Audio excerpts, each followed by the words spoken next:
The President's Press Conference, State Department Auditorium, Washington, D.C., April 12, 1961.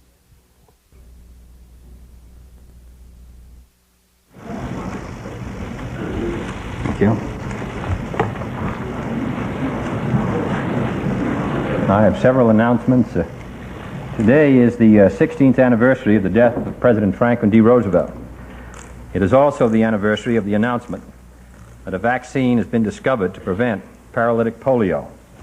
Today, over 90 million Americans have been vaccinated with the Salk vaccine. Over 80 million remain unvaccinated. Almost 4,800,000 children have not been vaccinated, and a majority of these are under 5 years of age.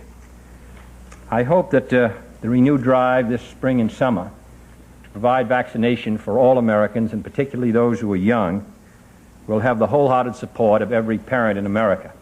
I hope that they will, knowing some of the long-range suffering which comes from an attack on polio, with this miraculous drug, I hope that everyone takes advantage of it. Secondly, I wish to announce the formation of an advisory group, the members of which will be assisting Mr. LaBouisse and other governmental officials in bringing about the much-needed change in our foreign aid programs, which we announced in March. Mr. Eugene Black, President of the International Bank, and other distinguished members of the banking community who are familiar with the problems of development assistance abroad will be working with us. We've also secured the services of a distinguished member of the New York Bar, Mr. Theodore Tannenwald, who's agreed to assist us in the drafting of the new legislation, Mr. George Gann of the Ford Foundation, who's giving us the benefit of his experience in the organizational aspects of the work. Finally, in the most important phase of the effort, we are fortunate to have the services of Robert Blum of the Asia Foundation, William Dale of the Stanford Research Institute, Samuel B. Hayes of the University of Michigan, Don Humphrey of the Fletcher School in Massachusetts, Professor Arthur Smithies of Harvard, who will work with Dr. Max Millikan of MIT, and Mr. Frank Coffin, Director of the Development Loan Fund, to shift the aid to a sound and economical basis. Thirdly, I wish to announce that the U.S. Naval Ordnance Plant at South Charleston, West Virginia, will be sold to the Food Machinery and Chemical Corporation of New York City. The General Services Administration have accepted the bid of $4,320,000, and this company is proposing to provide a development which will, they hope, stimulate the economy in this area and in this state, which is a matter of particular interest. That's all.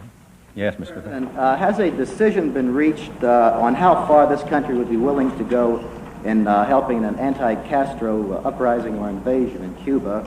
And what could you say with respect to recent developments as far as the anti-Castro movement in Cuba are concerned? Well, first I want to say that there will not be, under any conditions, be an intervention in Cuba by United States Armed Forces.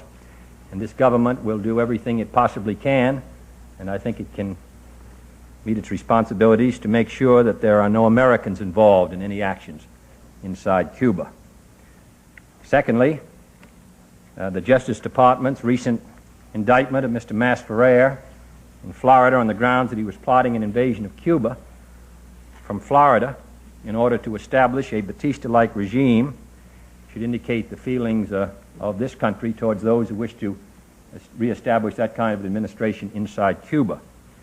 Third, we do not intend to take any action with respect to the property or other economic interests which American citizens formerly held in Cuba, other than formal and normal negotiations with a free and independent Cuba. The basic issue in Cuba is not one between the United States and Cuba. It is between the Cubans themselves. And I intend to see that we adhere to that principle. And as I understand it, this administration's attitude is so understood and shared by the anti-Castro exiles from Cuba in this country. President, yes? Could you give us your views, sir, about the Soviet achievement of putting a man in orbit and what it would mean to our space program as such?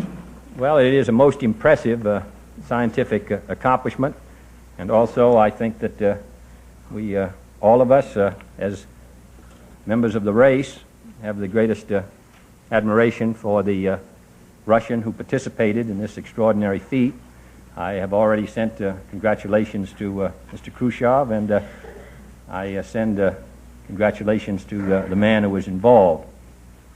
I indicated that the task force which we set up on space way back last January, January 12th, indicated that because of the Soviet progress in the field of boosters, where they had been ahead of us, that we expected that they would be first in space, in orbiting a man in space. And of course that has taken part. We are carrying out our program, and we expect to hope to make progress in this area this year ourselves. Mr. President,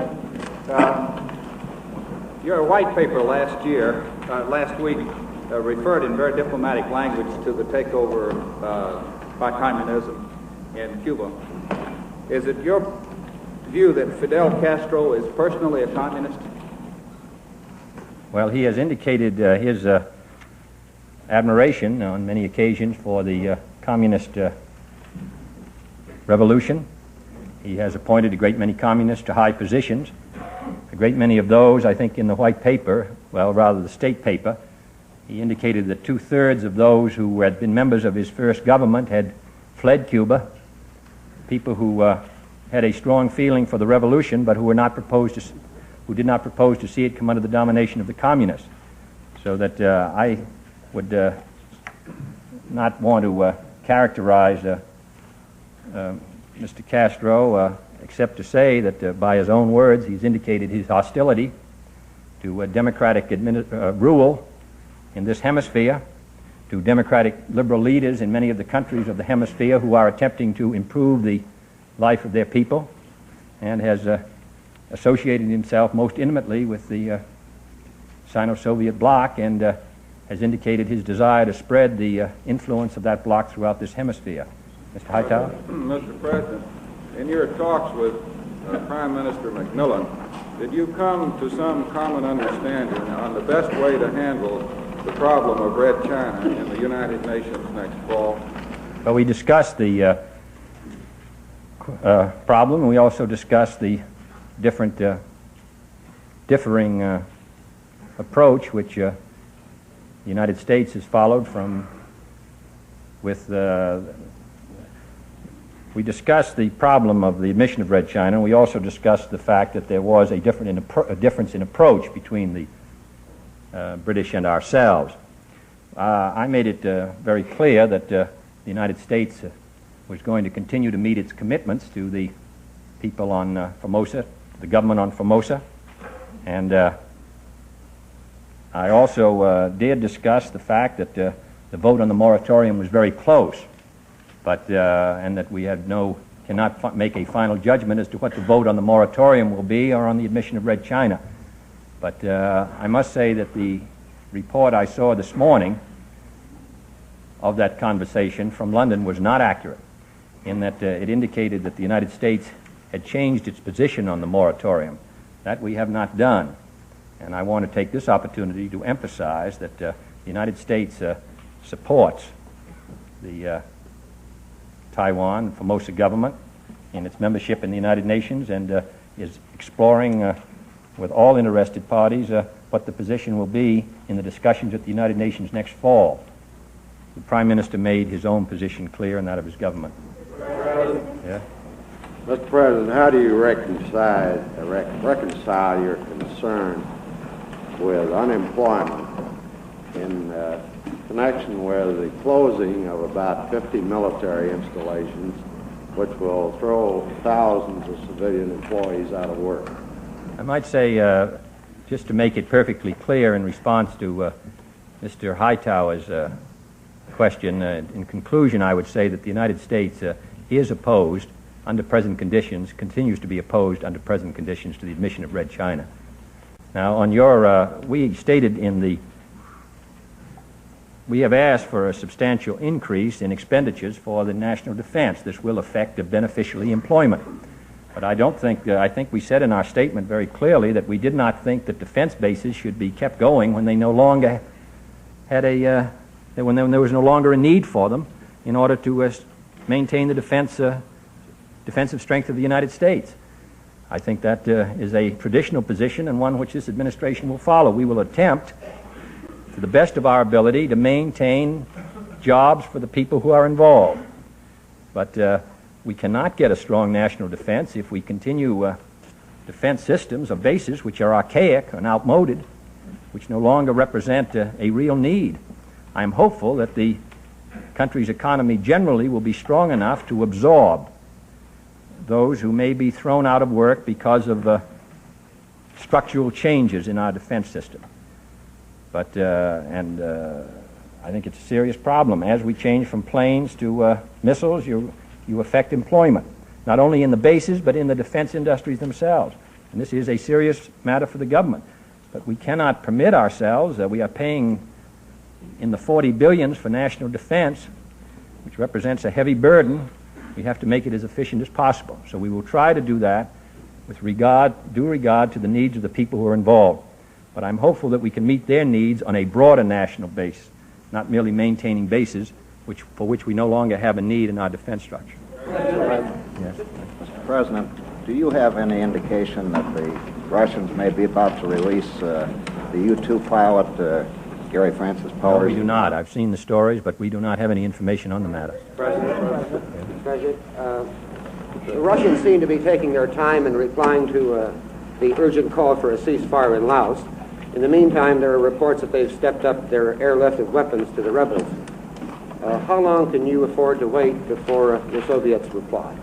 I'm not sure that there is evidence that a step up, there may have been an increase 1 or 2 days, but over a period of 10 days or so, or 2 weeks, I don't think that there is any evidence that there has been a very marked increase in their supplies. The supplies have continued, but I don't think it's fair to say that, or accurate to say that there's been a sharp step up in the last few days. I'm hopeful that we're going to get an answer, I hope this week, shortly, so that we can get a ceasefire and so that the supplying of forces on both sides could be ended.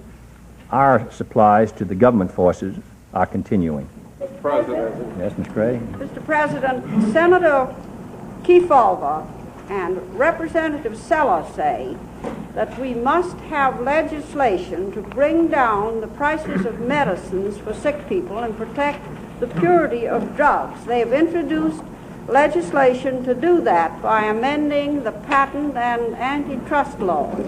Are you for that? Can you do anything executively, or can you do it through the Department of Justice?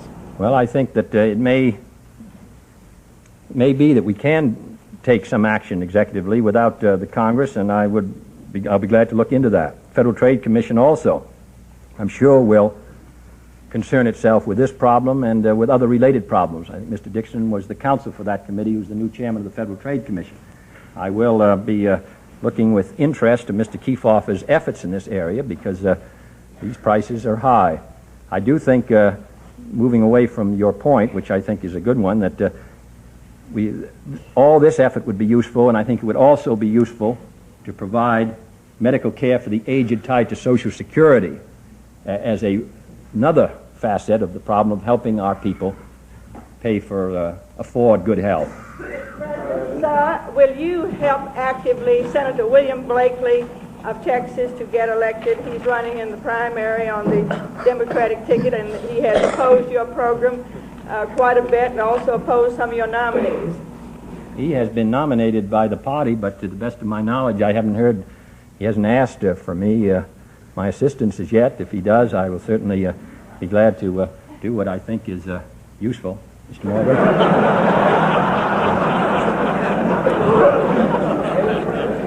But I'm for Democrats in these fights between Mr. Towers. I've read Mr. Towers' speech, and so that I think probably the people of Texas can decide these things. It isn't very useful ordinarily for people to come out of state, whether it's the president or Senator Goldwater or anyone else, and I think probably the people of Texas can make a very effective judgment without external advice.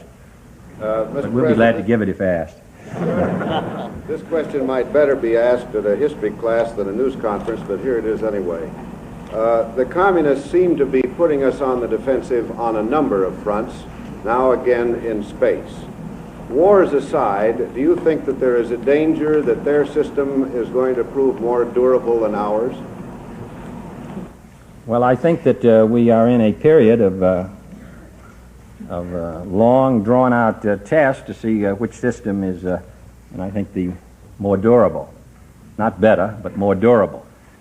And we've had a number of experiences with this kind of competition.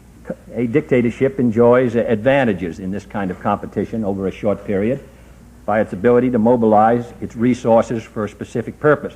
We've made some exceptional scientific advances in the last decade, and some of them, they're not as spectacular as the man in space or as the first Sputnik, but they are important. I've said that I thought that if we could ever competitively, at a cheap rate, get fresh water from salt water, that it would be in the long-range interests of humanity, which would really dwarf any other scientific accomplishment. And I'm hopeful that we will intensify our efforts in that area.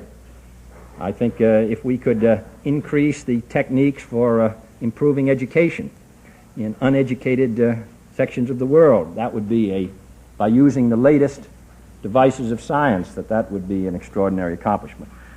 I do not regard the first man in space as a sign of the weakening of the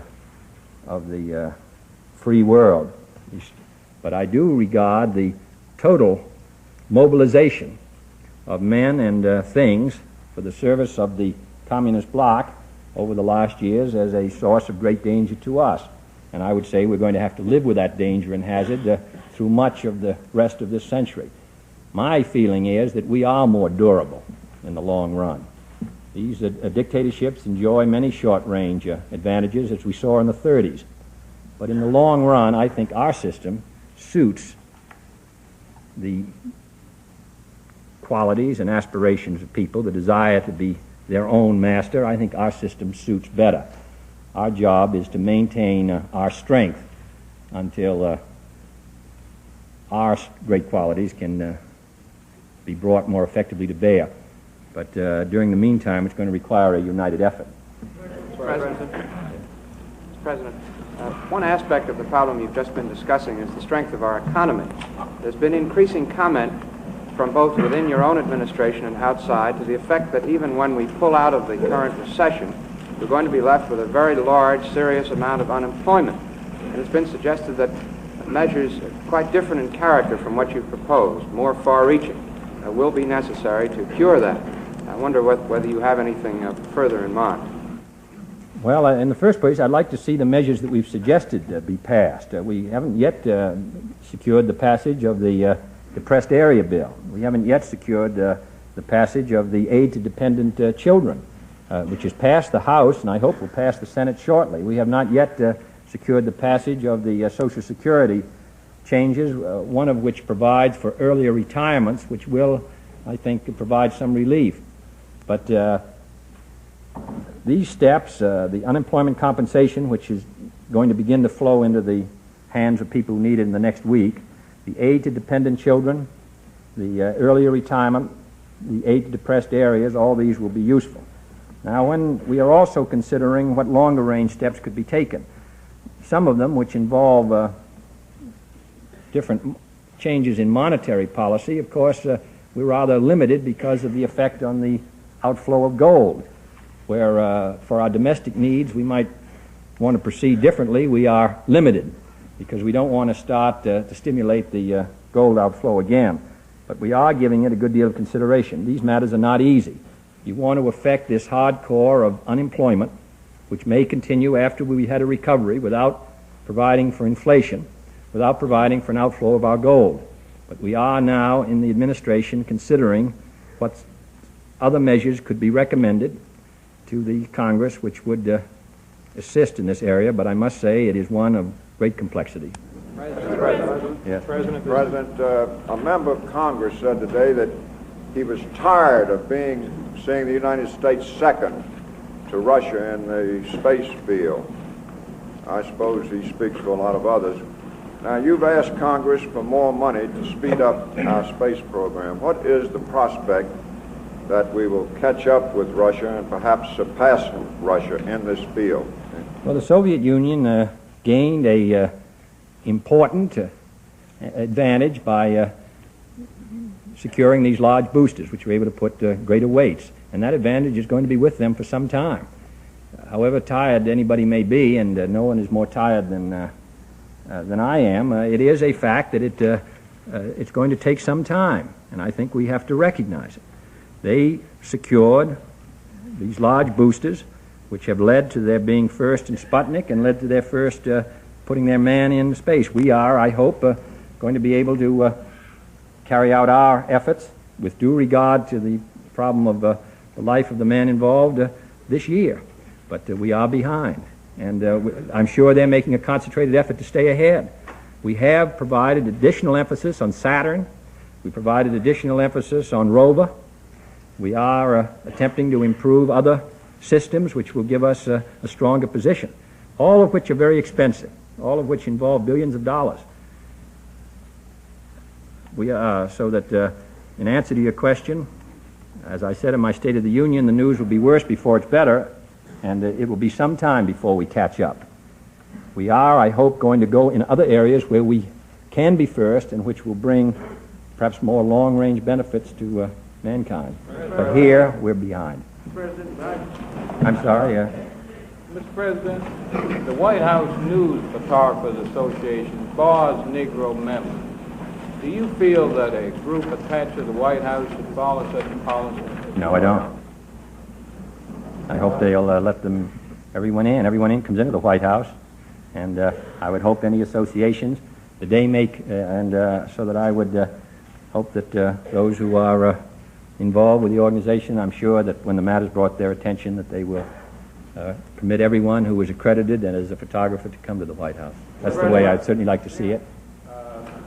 Mr. Gomulka said in a speech released yesterday that persons who are now high in your administration, unnamed, had given some assurance during the campaign last fall that if elected you would consider the present Polish-German frontier to be final. Have you given any such assurance? Well, I saw the story, but I'm not informed as to who had the conversation with Mr. Gomulka. In fact, I haven't been able to determine who that might be. But in answer to the, and quite obviously, at that time, we were not in any position. In any case, I was not informed of any conversation then or since then. It may have taken place with Mr. Gomulka. In regard to the question itself, I think that the satisfactory solution of the line should be part of a general solution of the problem of Germany or the question of Germany, involving the peace treaty with Germany and all the rest. President, in connection with the domestic economy and the lag in Congress on your program, how do you feel that a greater sense of urgency can be developed among the American people generally? Apparently, some congressmen feel that back home at Easter time there wasn't enough push and drive and interest among the people there to give them that interest in your program. Well, when you have 7% unemployed, you have 93% working, and therefore it is a fact that you have these pockets of unemployment, which are extremely serious. Some congressmen can come back who represent West Virginia, some parts of Pennsylvania, Gary, Indiana, and Southern Illinois, and all the rest, Eastern Kentucky, and can tell you that there's a great sense of urgency on this matter. Others who represent other areas may not feel it, but I think it's a serious matter.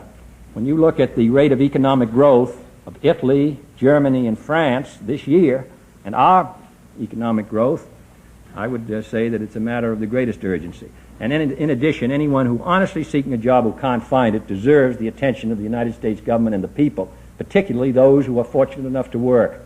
And that includes us all.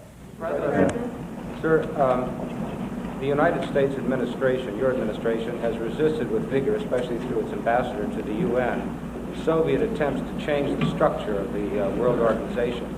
Will the administration, now that General de Gaulle has indicated his displeasure with the structure of the UN, resist with equal vigor any French attempts to change its structure? Well, we would not favor the change in the structure. I'm not sure that there's an agreement. There's certainly not an agreement. They may both disapprove of the structure, but their disagreements are based on different factors. General de Gaulle and the Soviet. I would be opposed to changing the United Nations in the way the Soviets proposed. I support the United Nations in its present organization. We can, I think, perhaps provide more effective representation among the civil servant structure of the United Nations among all countries and all continents, and we also, I hope, can consider how the newly joined countries can have a greater voice in the Security Council. But these are the kinds of improvements I would like to see in the United Nations, not tripartitism, which I think would, of the kind suggested by the Soviet Union, which would make it impossible for the United Nations to function. And I regret that it has been, this same principle has been suggested in the Geneva talks. Yeah. At the beginning of the news conference, sir, you told us what the United States cannot do in Cuba. Last night on the broadcast, you said, I think Latin America is in a most critical period in its relations with us. Therefore, if we don't move now, Mr. Castro may become a much greater danger than he is to us today. Can you explore, sir, what we can or are doing, the line of moving now? I think that we attempted to indicate some of the areas where I hope we could take affirmative action in the speech I made to the ambassadors in March. Mr. Dillon is in Rio at the meeting of the Inter-American Bank, and we are in the month of April and May and June going to attempt in other ways to implement the concept behind Alianza para Progreso. I hope that the Congress will appropriate as quickly as possible the $500 million suggested by the Act of Bogota. That would be at least an important start. We will have other proposals to make, but I think that it's important that we seize the initiative and do not permit those who are not the friends of freedom to become the spokesman for the material aspirations of the people of Latin America.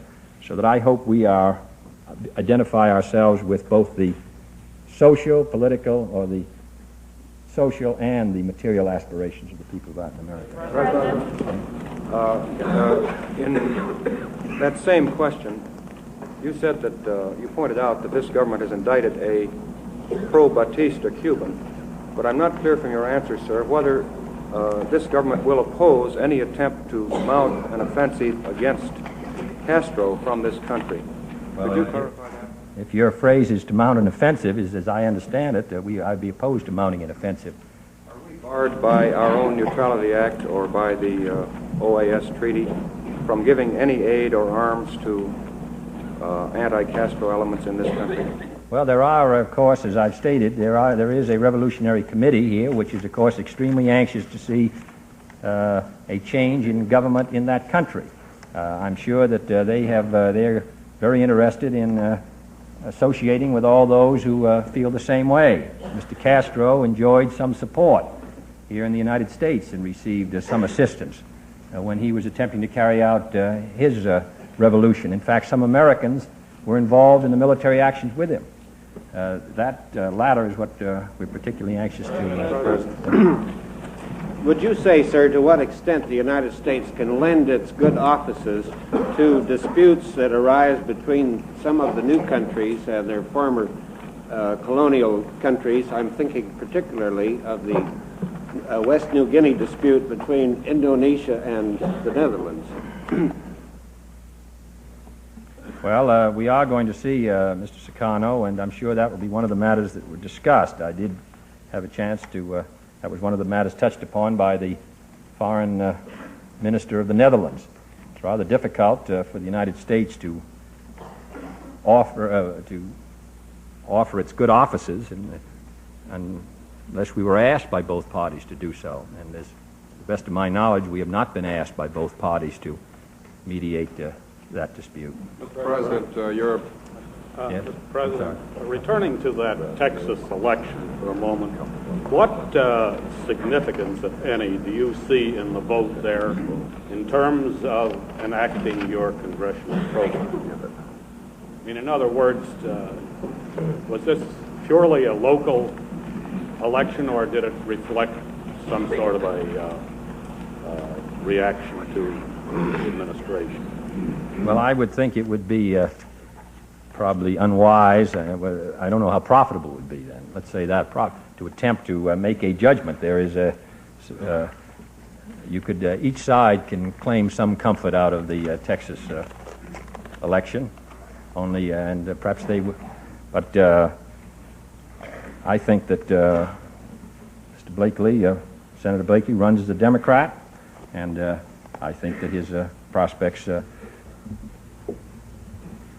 I think that he will probably run a active and vigorous campaign, and we'll see what happens. But I wouldn't attempt in the divided field with over 71 candidates to make any judgments about which way Texas is going.